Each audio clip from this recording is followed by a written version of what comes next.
Right, hi, it's Richard Moore here from Startup Business TV. So welcome to the next episode, number 4. So we've looked at Nike, we looked at Starbucks, we looked at Amazon, and those three are some really great brands that are well known and at the time of recording at least are very prominent in their field and very, successful, we could argue. Now, what I wanted to do to provide balance, because the whole point of Startup Business TV is we look at one company each episode. On top of that, what we do is we analyze kind of a little bit about their growth and just look at their business in general. But we're more interested in 3 lessons we can take away to implement as entrepreneurs or, as business owners as we start our own companies. What's crucial here is that for today's episode, we're not going to be looking necessarily at a company that's done great and stayed doing great. We're looking at one that's actually had a bit of a downfall. Because as I've said in the past, the crucial thing is to not just learn from people's successes, but also learn from their mistakes as well. And if you do this properly, you get to a point where you realize there are a lot of pitfalls you can avoid that make you just as successful as if you focus on the things that people have done right. So you might be able to guess, but the company we're looking at is Blackberry.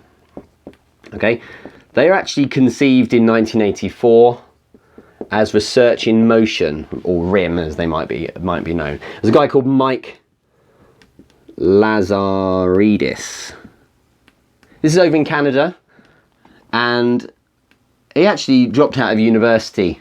For those of you who are concerned you needed a business degree, ironically, a chap who's going to work in providing great business product, and in fact a very high-tech product as well. This is the tech guy for RIM, because he was a co-founder. He dropped out of University of Waterloo, which is where they actually were stationed, or where their HQ was in Canada, in order to found Research in Motion. In short, because I could research this all day and give you loads of detail, but that's not exactly what we're here for. In short, what you've got is a company that works with data technologies, okay? So sending and receiving data, building modems, so that's basically in the early years of the internet, this idea of getting yourself online was typically done by modem. I'm sure a lot of you are familiar with that still. I hope you are, unless it's just me who's getting old. But basically, if you look on to 1992, there was an important hire, which was Jim Basile. And we're going to see soon that potentially, he became co-CEO, that potentially that was one of the reasons why there was a problem, because they were co-CEOs, and we'll see how that panned out. 1996, they had a pager, because this is the era they moved into, and this was the Blackberry. And it was like their first Blackberry product, if you like. Incidentally, if you're interested in where the name came from, the keyboard on the pager were the kind of teardrop shaped buttons formed that kind of cluster shape you have with little berries that creates a Blackberry, that's why it was called the Blackberry. So a little bit of useless trivia for you. But the thing about this is it was revolutionary, because businesses now were able to send and receive emails. It's what's known as push email. Okay, so really simply, push email. Really simply, you receive an email on your computer, and then it pushes it to the device. Simple as that. And this is revolutionary because, of course, on the move now you have access to all of the information. Of course, they were known at one point as the Crackberry because people couldn't put them down. And I remember myself many years ago having my first Blackberry by a company, shoved it in my hand, and it was like this leash you were put on when I was working in the city, because of course, as well as your own phone, you have this kind of line to the office at all times, and it created this expectation that you would be able to always be in touch, which is wonderful in principle, but it means you can, for many people, never let go. And there was this, for some companies, there was this view that they could always reach you, and therefore why wouldn't they? And that caused some problems, let's just say, for many people. But the key thing here was this is revolutionary. And Blackberry were working with Verizon, it's a well-known network operator, and of course they've got competitors the likes of at&t. So what the network operators liked, I'm not going to get too technical, but this is important to understand, was in these early years when the infrastructure was trying to keep up with demand for phones, because this was starting to really take off, certainly towards the end of the century, what you found was that BlackBerry was in a strong position because of the great software that had been written by Mike and his team. What you have is a device that doesn't use much of the network capacity, okay? It's very lean. The operating system's very lean. It didn't require huge processing power. It was very simple in that respect. And,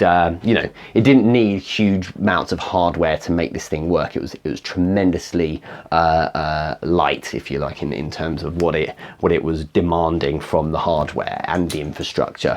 So that's something worth bearing in mind. But of course, as we all know, if you move towards the end of the century, towards the 2000s and beyond, okay, the smartphones weren't really in place so much here, but then they started happening later on. And of course, when we go towards 2010, the latter part here, what you end up with is, of course, many people's friend now, the iPhone, okay? The difference here, the approach with Apple was slightly different. It was, rather than looking at enterprise, okay, or business, if you like, as its primary customer, it was looking at consumers. So the average person on the street. Let's just use that terminology. The Apple approach was, if they want music, apps, games, and moreover, they want it because our iPhone can provide it, rather than that they've asked for it, so we're giving it to them. It was very much the other way around. If you look at Apple, we'll cover them eventually. Then that's what our iPhone's going to give them. So compelling is the iPhone in its ability to provide this, and let's be clear, it felt cool. That there's that kind of intrinsic hip thing about it, compared with how a BlackBerry felt and looked, bigger screen, the way you interact with the touch glass and things like that, that these guys, the consumers, absolutely loved it. The people you got stuck in the middle are the network operators saying, well, we don't really have the infrastructure or the bandwidth, and our friends at Apple saying, we maybe need to get that then, because we're shifting huge quantities of the iPhones. So if you look to 2010, it's a really interesting year for BlackBerry. In the first quarter of 2010, in the smartphone market, okay, these guys have 41% of market share in the US. That's an epic amount, you know, massive amount of users, massive amount of revenue coming in. But what's happening is it's very much focused on the business world, okay? So you've got people who are not needing this stuff because they're buying BlackBerries. They're on these huge long contracts that are going to just keep providing them with, you know, providing their staff with the latest BlackBerry. But of course, under the bonnet, what you can imagine was happening was Verizon, who of course were selling on the BlackBerries. They're starting to get a little bit concerned because their competitors or at&t are selling iPhones, and their market shares, they're worried, of course, it's going to get eaten. So whilst it looked like a dominant position, this in fact was their most dominant time in 2010 and Q1 when they had that highest market share. What they're worried about is what's going to come next. And this is going to lead into one of the key lessons here. By the end of the year, in December 2010, the BlackBerry launched the Storm. Now, just take a step back. Mike Lazaridis stood by his technology and his product, and conviction is very important in business. But what he was saying was, I don't like the idea of a touch glass thing. It will never take off. I can't feel it's any good. You need a proper keyboard. And he was utterly convinced that his way was the right way. Obviously, the numbers were suggesting otherwise, because people were loving the iPhone. It was a lovely new piece of tech.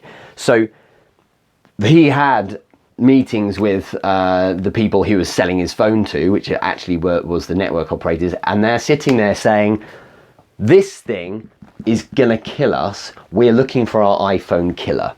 Okay, we need our giant slayer who's going to come in and make sure we get rid of the iPhone. What have you got?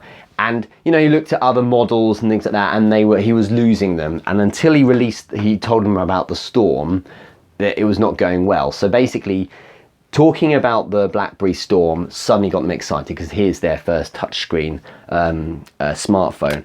The problem was they got it out in December 2010, but I think it was 9 months from concept to kind of being pushed out. They rushed it. It wasn't ready. But there's so much pressure to make sure they met Christmas, to get the sales and to go for the iPhone, that it was knowingly released when there are problems with the product. So the amount of recalls was absolutely epic. And if you actually read, there's a book called Losing the Signal, which is kind of, it charts the biography, the rise and fall of BlackBerry. It even says that there was a meeting then with Verizon, and they were saying, look, it's going to be $500 million that you have to pay us, $500 million to cover all of these kind of recalls and these faults we're getting. So this was a major problem. Okay. Also, around this time, as you may remember, if you were around then, there was the Playbook, because Apple had launched its iPad as well, and this thing flopped also. And the reason why is, well, there's many reasons why, but things like the apps, you know, it wasn't all open to people to create their own apps, and they were miles behind in terms of the volume that was on there as well. And this was just a major, I remember when it came out, no one was that interested because the iPad just had that feel that was a lot cooler. And again, it was rushed, it didn't work properly. It was, you know, these things were crashing all the time as well. And it was just, the bottom line is the iPhone felt a lot more slick. So what you had then was Verizon going to Google. Because they didn't deliver, you ended up with Google building this thing you may have heard of called Android. Arguably, this is just my take on it, because this whole thing is my take on it, by the way. Nothing is necessarily fully, absolutely what happened. It's always my take on what my research has shown. Arguably, this might not have taken off had this have been done properly. Or even prior to that, if a response to the iPhone had come about sooner by BlackBerry, and if they got it right, then they wouldn't have been suddenly up against not just one competitor in Apple, but in fact many, because of course you've got Android devices being made by other companies. And so suddenly then there's a real issue for BlackBerry. Okay, so this caused problems because of course the whole point is that it's open and people can throw on their own apps and things like that. And so then Android was growing at a rapid rate. It's interesting because it looked like such a dominant position here. But in fact, if you go forward to today, 2016, just to give you an idea of what can happen if you don't react in the right way, from 41% market share of the smartphone industry in the US, it's now this, 0.8%, which is the kind of thing that makes you gasp. It's quite shocking. Okay, this is serious, because if you're building a startup, you need to be fully aware of lessons that can be learnt to ensure that this kind of thing doesn't happen. This represents tens of millions of customers and billions of dollars of revenue. This represents a major collapse. And so all of this is to say that there are some important lessons that we need to learn. So you can see why, rather than us talking about the successes early on, we should talk about what happened here, why this has occurred. Okay, there is a few things I think we should look at. And in fact, when I was researching this episode, I thought to myself, there are so many different lessons we could learn, but I've tried to pick 3 that I think are the most applicable to startup businesses that you can make use of. So number 1 lesson here. Around this time, what happened was there was 2 CEOs, there's Jim and Mike running the business together. My feel or understanding was that this is more the tech side, this is more the commercial side. What you have is an audit. A company came in, third party.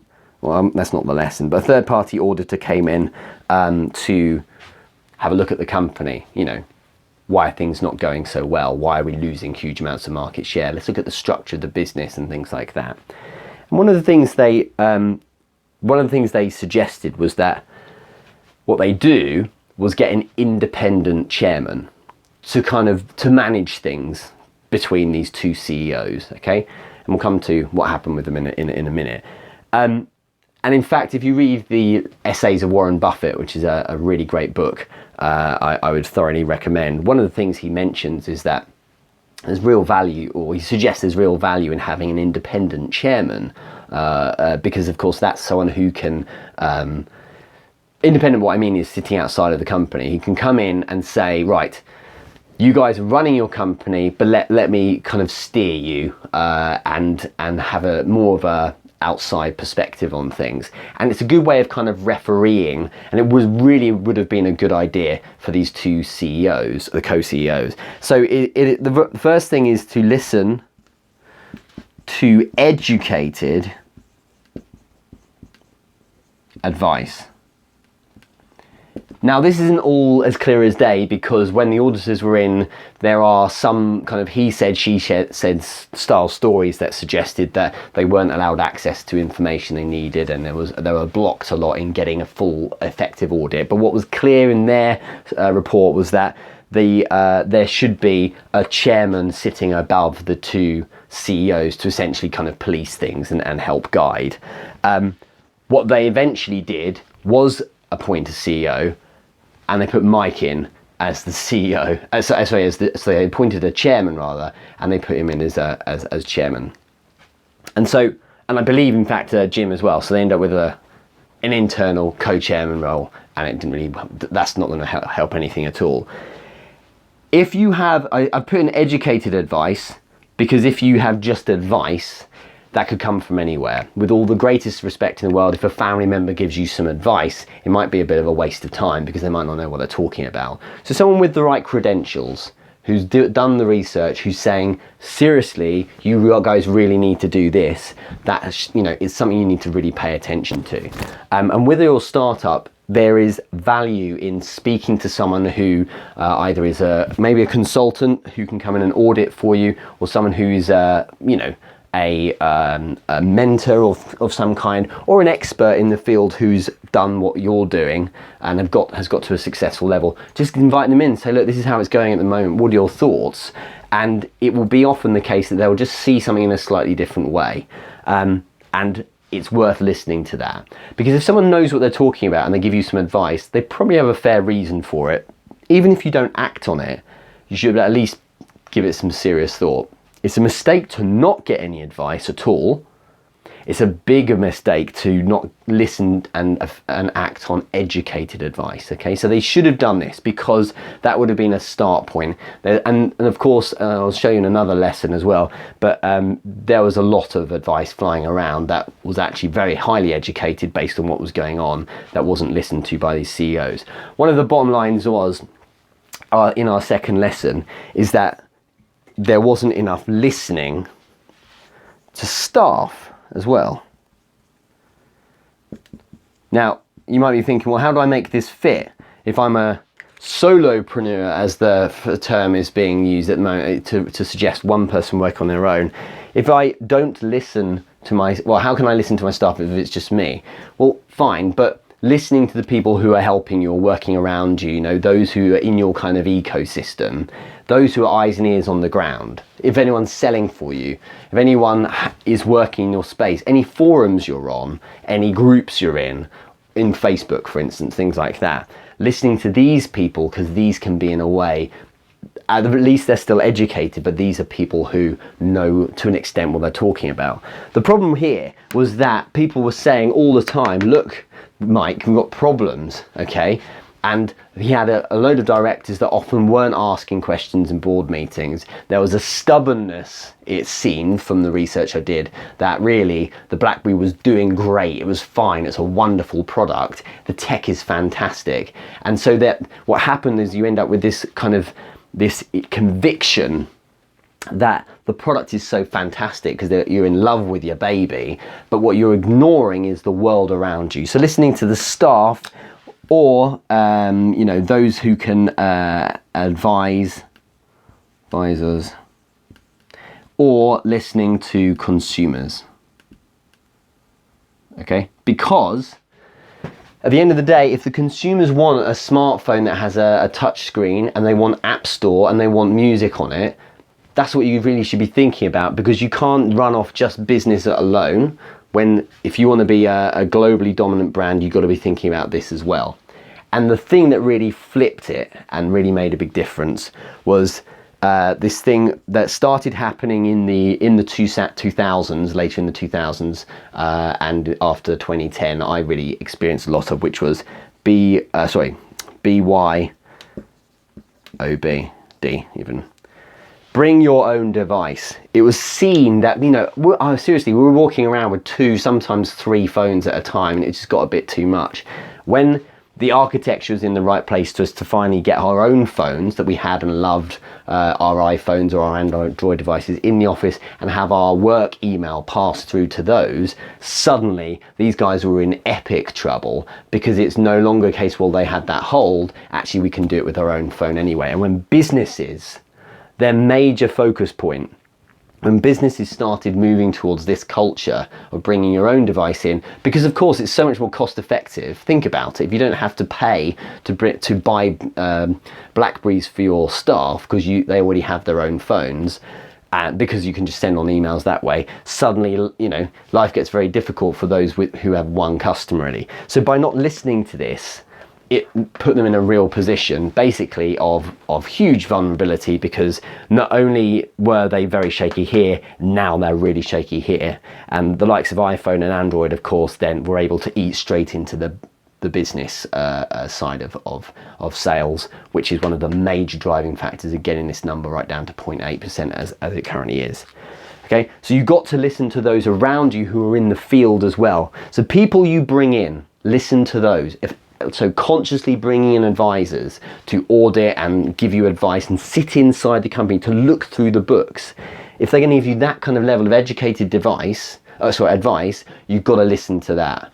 If you are listening to the people around you in the market, people in your general space, you've got to listen to them as well, because especially these guys, because the people who buy your products ultimately, they're the ones using it. If they think it's rubbish, you can't think, I'll just sit tight, it'll work out because I still think it's great. Your conviction's very noble, but it's pointless if no one's going to be buying it. And the world was moving on.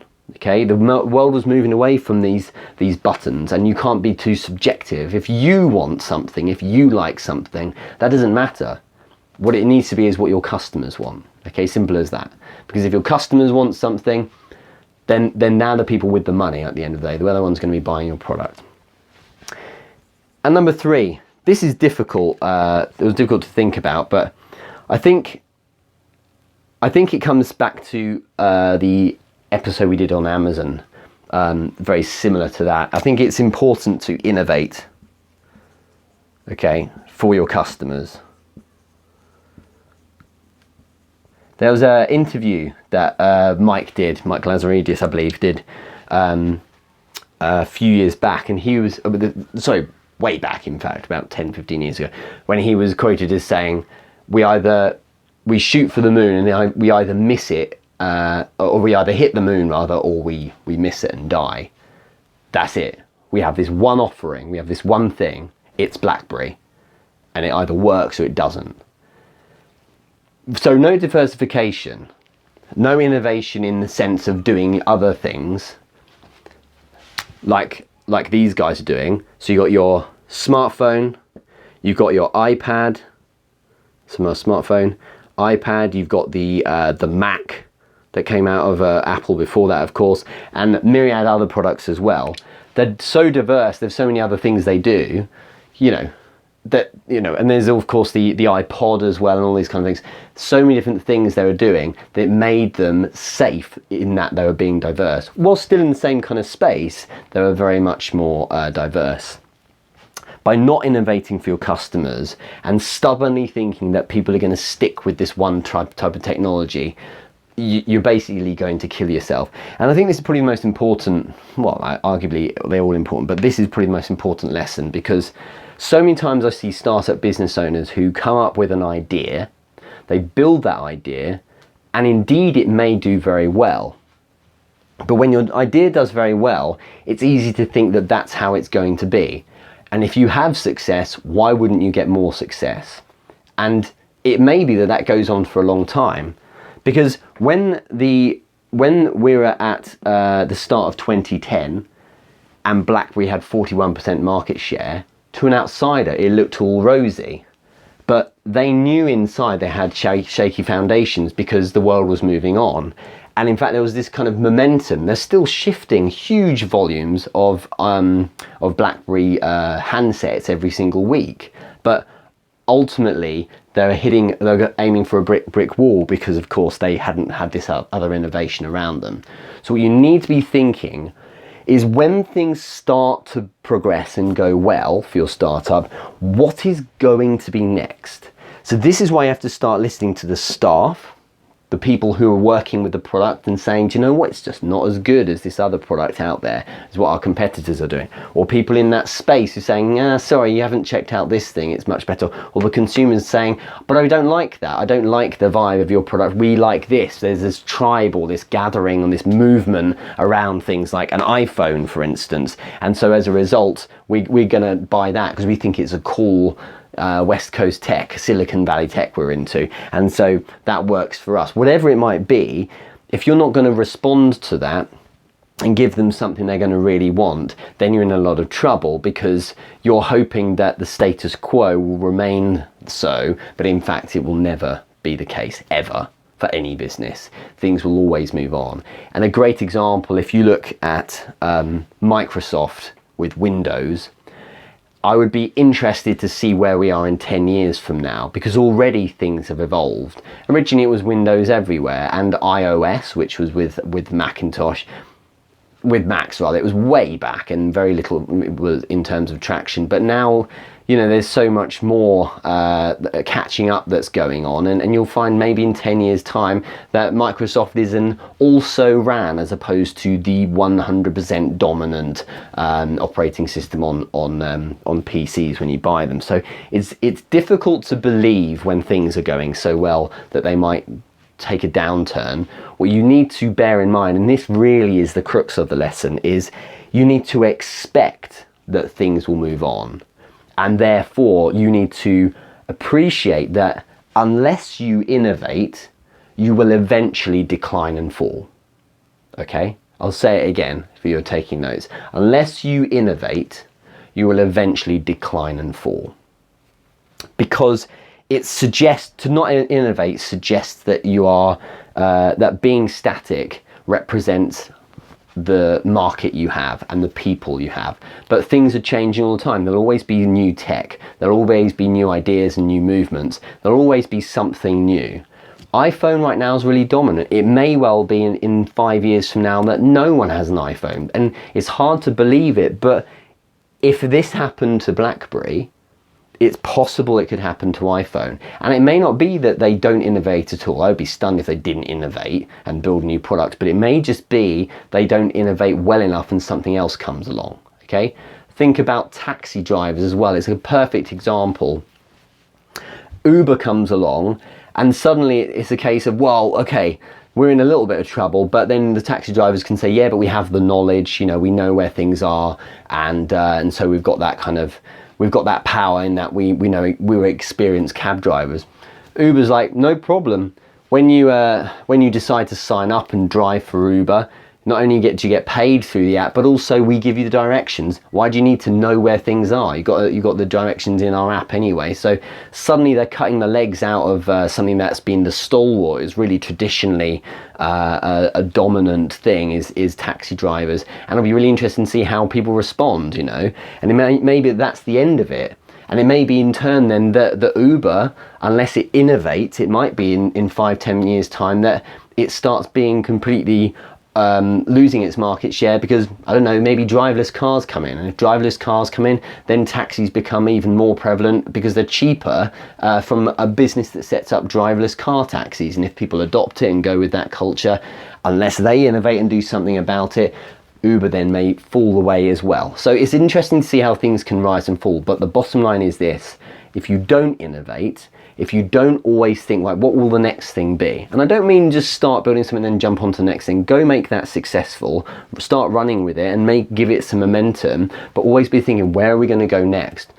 What would people say if they came into our company? What could we do to make our company work in a good way as a business, but also in terms of our offerings to the market? What would they suggest? What are the people around us suggesting as well? But the fact is that we need to be thinking, you know, what will the next thing be? Because you don't want to be, as I say, an also-ran. You've got to make sure that you are one of the pioneers or the leaders, so that people are following you. We're coming out with the next thing. We're coming out with the next thing. And this is what Apple has done very well. Not just the Mac, but if we look at the iPod, then the iPhone, and then looking at the iPad and the numerous other technologies coming after that, they're always at the front of their innovation. This is what you must be thinking about. Even if you repackage things you used to do, it's something, but you've got to be thinking, you know, what is it that people are after right now? And if I love my product so much, as Michael Lazaridis seemed to do, to the point where I'm almost blinkered to what other people might think, there I'm in trouble, because what I'm doing is I'm going off one person's opinion as opposed to an overwhelming wealth of opinions suggesting perhaps something to the contrary. So I need to be bearing in mind, firstly, opinions of others, more importantly, opinions of educated people, but especially the opinions of people who are going to be paying me money for my product. Okay, so innovating for your customers is absolutely, I would say, the top lesson here. So, I mean, BlackBerry's a complex beast, and in researching this, there was so much I went through and had to throw out. But I really feel that these things stand out as a startup business, as lessons we can learn. These aren't the things on their own that caused what we could argue is the downfall of BlackBerry, although they had a cash injection of $1 billion recently, and things may well be on the up with their rebrand. However, I do believe that these three things were instrumental. Not really paying attention to that advice, certainly not listening to the swell of concern within the business from right at the top. And I'm putting a lot of blame on Mike Lazaridis, but it seemed to be clear that a change was a good idea there. In fact, I think it was 2012, I think it was, they brought in a new CEO, and he had a different approach to things. But just, this is the killer. Not innovating was the thing that really ground them to a halt, and they just didn't move fast enough with something new. And if you almost have that paranoia that there's someone out there who is going to compete with you, who's going to come and take your crown, then it pushes you to innovate and go to the next level. That's it sounds like it's an unhealthy attitude, but it's kind of a good attitude to have, because it keeps you on your toes. So that's something I would strongly suggest you do. Anyway, we'll finish there, and looking forward to doing the next episode. If you like this, then put a like up, stick a comment in. What are your to cover, and so much that couldn't be covered, but also if you like it, and if you didn't, of course, put a thumbs down, unsubscribe, and tell everyone how terrible it is. It's completely your call. But thanks so much for listening, and I hope that's been of value. Think about that in your startup, okay? No matter how early you are even in your startup business, make sure you're thinking about how you're going to be always looking to the future, and bear in mind the value of advice from educated people in different spheres, or those in fact that you invite into your company. Take care, and I'll speak to you soon.